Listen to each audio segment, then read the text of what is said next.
Hola, bienvenidos a Proyecto Patrimonio.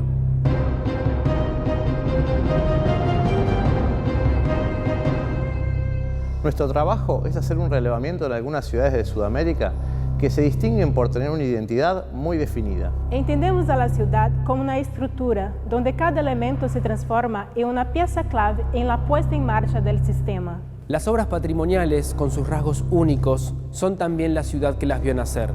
Nuestro objetivo es poner en contexto ese patrimonio, la ciudad como un mapa que no solo reconoce su patrimonio, sino que también lo explica y lo integra.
Lima, capital de la República del Perú, se encuentra situada en la costa central del país, a orillas del Pacífico.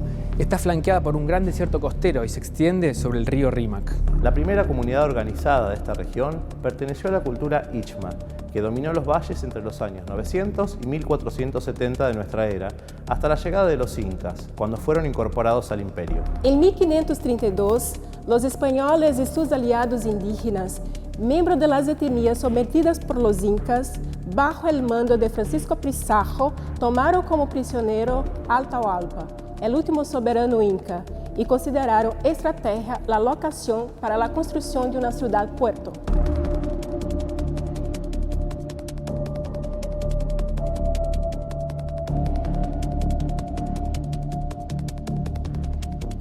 Estratégicamente ubicada, está próxima a una costa favorable para la construcción de un puerto, pero prudencialmente alejada como para prevenir ataques de piratas y potencias extranjeras. Se asienta sobre tierras fértiles y tiene un conveniente clima fresco. El 18 de enero de 1535 se fundó Lima con el nombre de Ciudad de los Reyes.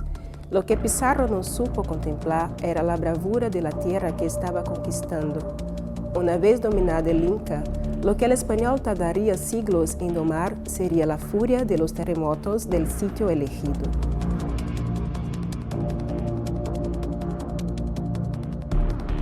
Las obras patrimoniales que atesoram Lima são aquelas que puderam ou supieron mantenerse en pie a pesar de los históricos sacudones a los que la sometió un territorio con carácter. ¿Cómo condicionaron a la ciudad y a su arquitectura los terremotos que la asolaron?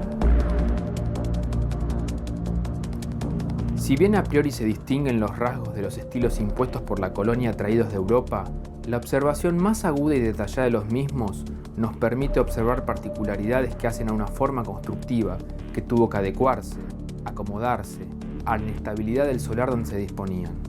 En Lima, como en toda América, la conquista trajo sus artes y oficios, pero en el Perú tuvieron que enfrentar una tierra que supo hacerse respetar.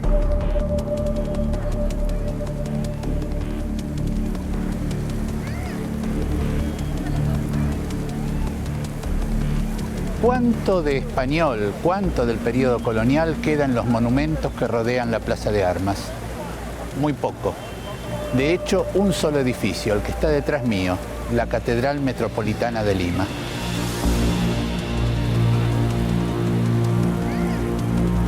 La catedral es, pues, el único edificio del periodo de dominación hispánica que hoy día está en pie sobre esta plaza.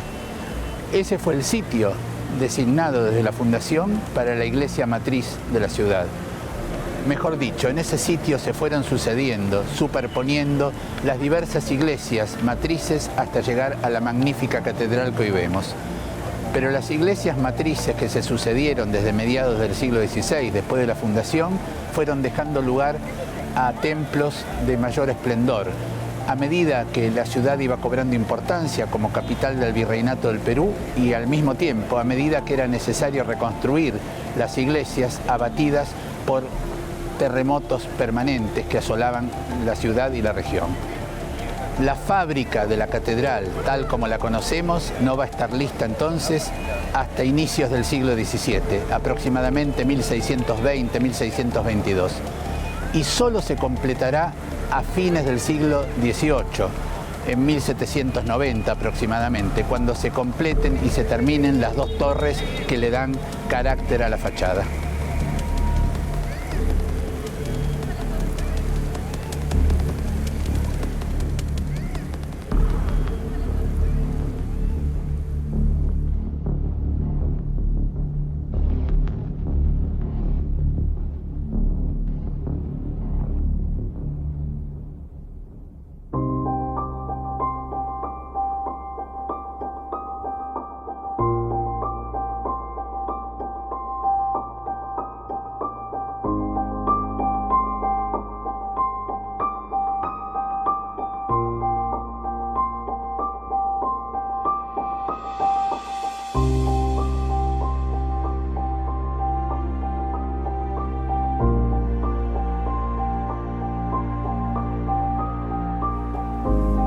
Los jesuitas llegaron al Perú en 1568.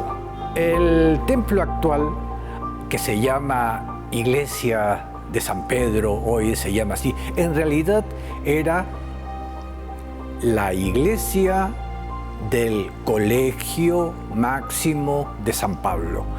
Los planos fueron traídos de Roma. La idea era hacer una iglesia similar a el Gesù de Roma, y los planos eran los del Gesù, pero menos mal que el arquitecto era un jesuita vasco que llevaba tiempo ya aquí en Lima y conocía que este es un espacio donde hay terremotos. Yo lo imagino diciendo, ¿a quién se le ocurre construir acá una iglesia? ¿Por qué? Porque de columna a columna había demasiada luz. Entonces lo que hizo fue acortar las columnas haciendo una nave central más estrecha, que es uno de los elementos que permitió que haya aguantado la estructura todos los terremotos que ha habido de 1568 hasta la actualidad.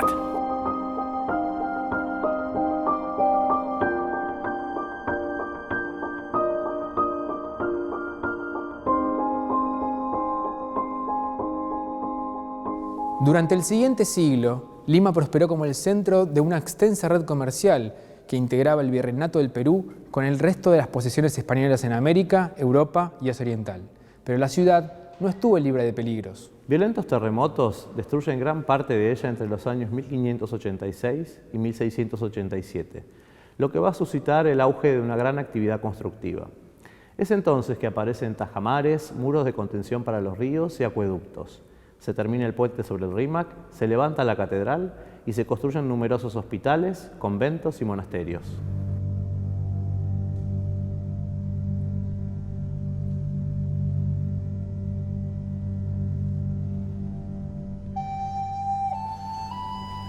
Nos encontramos en una de las naves laterales de la magnífica iglesia de San Pedro de Lima. La fábrica misma de la iglesia, de esta iglesia que estamos viendo, se construye entre 1628 y 1638, en apenas 10 años. Por supuesto, se agregan capillas, claustros, ornamentaciones, se cambian los retablos, pero este es un proceso largo, es un proceso que siempre lleva 2 o 3 siglos.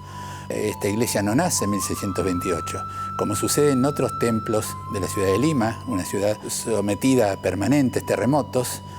Las iglesias se construyen y se reconstruyen, en parte por estos temblores y en parte también porque los constructores del período hispánico van aprendiendo a trabajar en un terreno especial y van aprendiendo las técnicas y van aprendiendo cómo las estructuras deben soportar estos movimientos y deben soportar los materiales con que se desarrollan. Es decir, que hay todo un lento proceso de aprendizaje, de prueba y error, que culmina luego en las grandes fábricas de los templos que llegan hasta hoy. Pero así como los terremotos condicionaron los planos llegados de Roma, el condicionamiento no fue más que una adecuación al terreno. En su estructura básica responde a las formas clásicas. Las órdenes, como la Compañía de Jesús con cabecera en Roma, trajeron a América el clasicismo, en realidad la relectura de las formas clásicas que había hecho el Renacimiento.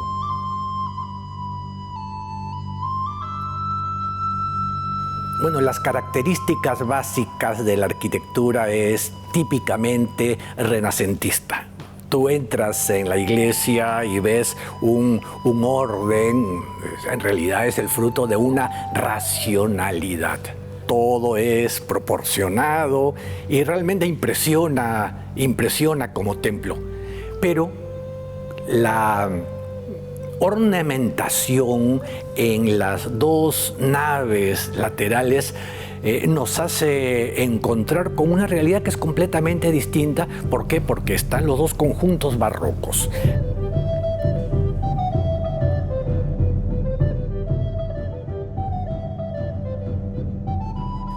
En cada una de las naves, 5 de un lado y 5 del otro, hay capillas. Y estas capillas lucen retablos que están mostrando lo mejor del barroco sudamericano. Retablos en los cuales refulge el oro, el pan de oro aplicado sobre la madera tallada, las columnas salomónicas, los cornisamentos, los arcos y una imaginería de primer rango.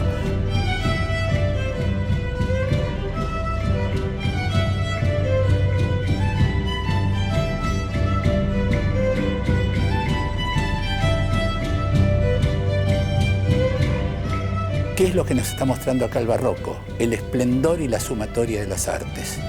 Es un zócalo de gran altura con azulejería, es decir, la tradición que viene de la España mudéjar, de la España musulmana, de toda la zona del Mediterráneo, y luego sobre eso los retablos barrocos, y allí se suma el trabajo de los imagineros, el trabajo de los carpinteros, el trabajo de los doradores, el trabajo de los pintores, las pinturas que van enriqueciendo este espacio hasta convertirlo en un espacio impar, en un lugar de triunfo de toda una escuela arquitectónica. Esto es el templo de San Pedro de Lima. Este esplendor, este recuerdo, este estallido de dorados, de luces, de penumbras, que lo hacen una de las joyas del arte colonial sudamericano.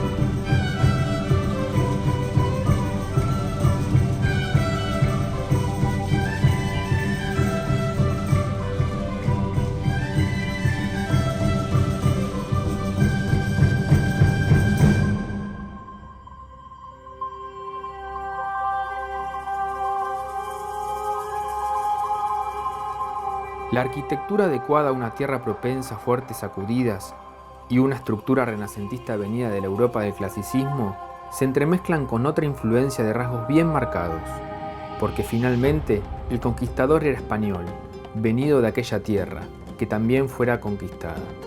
La conquista del reino visigodo por los musulmanes del califato de Omeya fue un proceso largo, que duró cientos de años. Aquel tiempo de hegemonía musulmana sobre la península ibérica dejó una impronta tan marcada en su cultura que 7 siglos después, dichos rasgos llegaron de la mano de los españoles a Lima.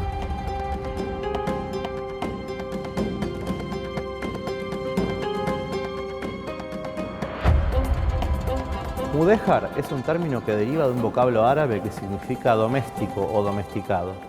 De naturaleza despectiva, se utilizaba para denominar a los musulmanes que permanecieron viviendo en el territorio ibérico luego de la reconquista por parte de los cristianos, aunque relegados en barrios a los que llamaban morerías. La influencia árabe que se inoculó en la cultura española llegó a Lima y se encontró con una geografía que comparte con aquella geografía árida que le dio origen, la escasez de lluvias. Lo mudéjar no solamente influenció en la imaginería religiosa o la ornamentación de los templos, sino también en la forma de la vivienda que el conquistador construiría en Lima.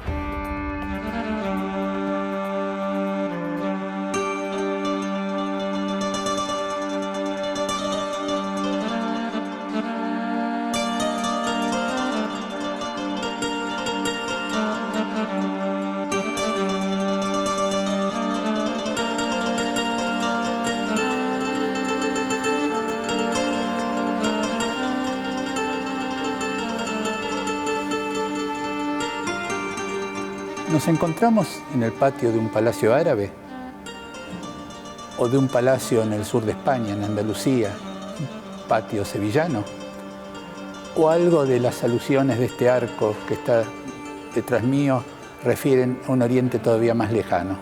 Pues bien, todas esas alusiones, todas esas referencias estilísticas, todas esas influencias estéticas se conjugan aquí, en el inigualable patio, en el magnífico, deslumbrante patio del antiguo Palacio de los Marqueses de Torre Tagle, en Lima, actual sede de la Cancillería peruana. ¿Y de qué confluencias estéticas estamos hablando? Primero, el espíritu del barroco que está por detrás de esta arquitectura, organizando el todo, pero también en una proporción muy alta la influencia mudéjar. Lo mudéjar que se verifica tanto en las formas de algunos de los arcos de la galería superior como en el torneado perfecto de las maderas nobles que enriquecen barandas y balcones.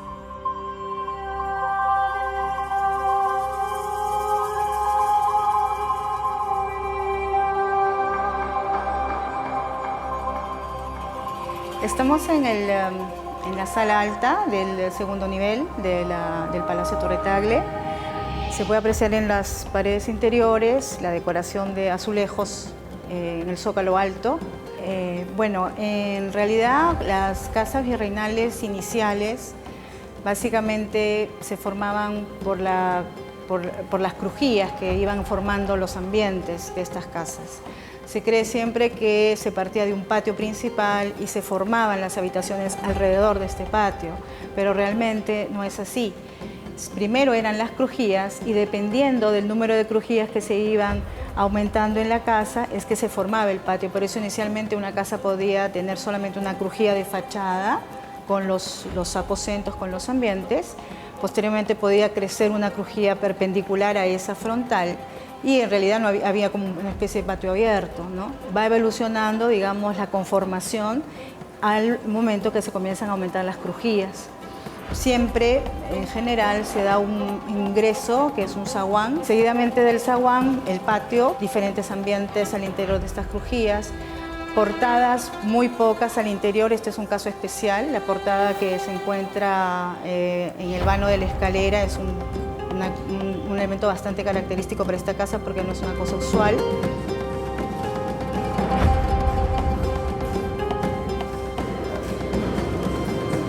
Esta especie de galería cubierta, de balcón misterioso, de espacio que está cumpliendo una función de conectar un adentro con un afuera de un modo mágico, es conocido como balcón limeño o balcón a la limeña. Pero su prosapia viene de más atrás, como decíamos, viene de la España musulmana y del norte de África, de los países árabes. Es el lugar donde la gente de la casa y sobre todo las mujeres de la casa podían mirar hacia afuera, hacia el mundo que en general les estaba vedado. Entonces desde este lugar la mujer árabe o la mujer andaluza o la mujer limeña miraba sin ser vista, atisbaba. Era el lugar para el chichisbeo, para el chisme, para el cuento sabroso, para la información con la cual podía conseguirse un novio apropiado para la niña de la casa. Esta madera taraseada, tallada preciosamente, está permitiendo precisamente esta situación de semipenumbra, esta situación de misterio, esta situación de graduar la luz. Y uno se preguntará cómo este balcón precioso ha resistido el paso de los siglos, cómo está aquí de algún modo situado a la intemperie. Bueno, si nosotros pensamos cuál es el clima de Lima, una ciudad en la que jamás llueve, esto de algún modo explica la situación de esta madera preciosa que resiste el paso del tiempo en su contacto con el exterior. Espacio de luz y de sombra, o de luz tamizada, espacio de susurros y de misterio, el balcón limeño.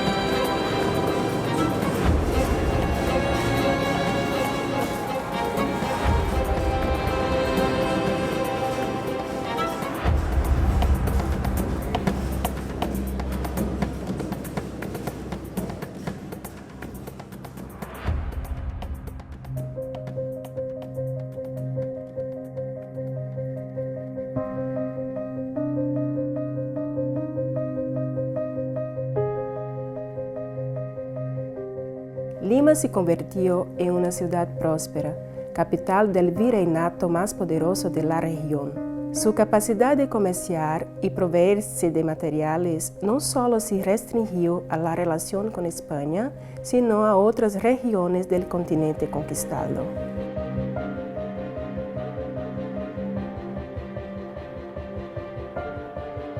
En cuanto a los materiales, para las portadas piedra, la piedra la traían de Panamá, para el caso de las portadas eran piedra de Panamá, en este caso especial también. El maderamen de los balcones de cajón que ostentan la fachada son de cedro de Nicaragua. Para el caso de las cubiertas lo hacían con roble, que lo traían de Chile. Entonces hay una serie de materiales que tienen que ser traídos de otras partes para poder elaborar la vivienda.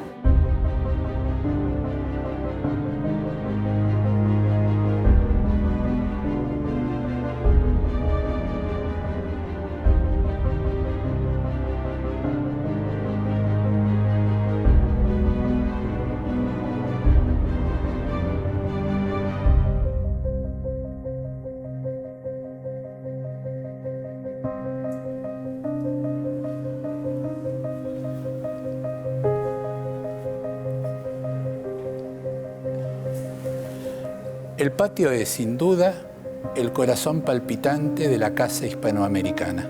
Y cuando hablamos de la casa hispanoamericana estamos hablando de un largo linaje. Por empezar, de España, de la casa española y sobre todo de la casa española del sur. Y estamos hablando del mundo del Mediterráneo, de la casa árabe del norte de África, que luego va a entrar también en el sur de España y va a agregar sus influencias. Y más atrás está la madre de todas esas casas, que es la casa romana, la casa de la antigua Roma, la casa de Pompeya. Y más atrás está el patio griego, y más atrás el cretense, y así siguiendo. Y en la propia tradición americana, antes de la llegada de la conquista española, está el otro patio. Es decir, que el patio tiene muy noble y muy antiguo linaje en nuestras tierras.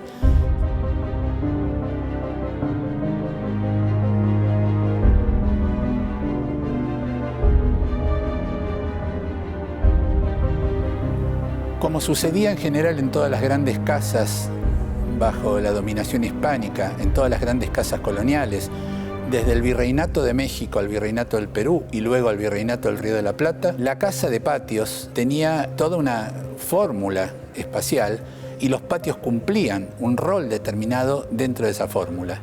El primer patio, de igual modo que en la lejanísima casa romana, cumplía el rol social. Y también en la casa colonial hispanoamericana el primer patio era el patio de honor, el patio más público, el patio donde de algún modo estaba rodeado por la sala, por el estrado, por aquellos cuartos de mayor valor simbólico en la casa. Luego venía el segundo patio, que también desde la antigüedad estaba reservado a las mujeres y a los niños, a las mujeres de la casa. Y luego había un tercer patio y a veces hasta un cuarto donde estaba la servidumbre y cuando era el caso los esclavos. Es decir, que había toda una jerarquía espacial, arquitectónica, todo un recorrido que los patios representaban. Este patio era el gran patio palaciego, el gran patio de honor del Palacio de los Marqueses.